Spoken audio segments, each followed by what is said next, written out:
The turmoil caused by the coup d'etat continues in Niger. The police barely managed to disperse the rally near the French embassy on Sunday. The protesters tried to storm it. Some were holding Russian flags. All these events caused a negative reaction in Paris. French President Emmanuel Macron has warned the rebels that his country is ready to intervene if something threatens its citizens. Anyone attacking French nationals, the army, diplomats or French bases would see France retaliate immediately and interactively, from a statement by the Élysée Palace in a Euronews publication. Events develop rapidly in the West African country. On July 26, literally one day before the start of the Russia-Africa summit in St. Petersburg, soldiers of the Presidential Guard blocked the residence of Niger President Mohamed Bazoum. And a few days later, the head of the Presidential Guard, Abdourahmane Tiani, declared himself the new leader of Niger, once a colony of France. In assessing these events, Europe, the United States and the African Union showed unity. They do not recognize the rebels and call for the release of the incumbent president. We are united in condemning the actions that have taken place in Niger, calling for the immediate release of President Bazoum, calling for the immediate restoration of the democratic order in Niger. The leaders of the countries of the Economic Community of West African States met specifically to condemn the actions of the rebels. They are ready to go to the most extreme measures. In the event the authorities' demands are not met within 1 week, take all measures necessary to restore constitutional order in the Republic of Niger. Such measures may include the use of force.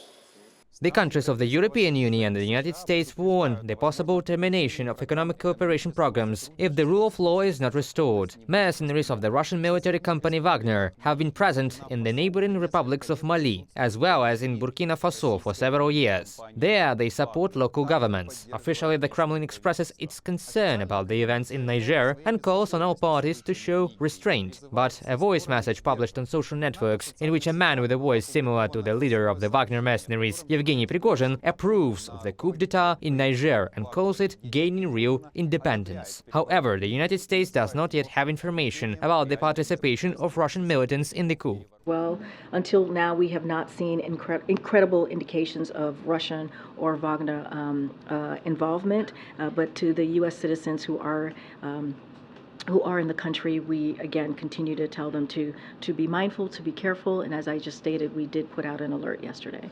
Niger covers 15% of France's uranium needs. If the conflict deepens, its further supplies may be in jeopardy, which is not a critical problem, but in the future it may cause difficulties for France. So far, conflicting reports are appearing in the media about the arrest of Niger government ministers and possible threats from the rebels to stop uranium exports. What is happening in Niger is quite consistent with Russia's traditional policy in Africa. In other words, Moscow comes out with anti-colonial rhetoric, accusing Europe and the United States of neo-imperialism, but while Brussels, Washington and even Beijing prefer to work in the region through economic programs and investments, Russia is acting in the spirit of 19th century colonizers. Nobody is interested in having more Russia in Africa.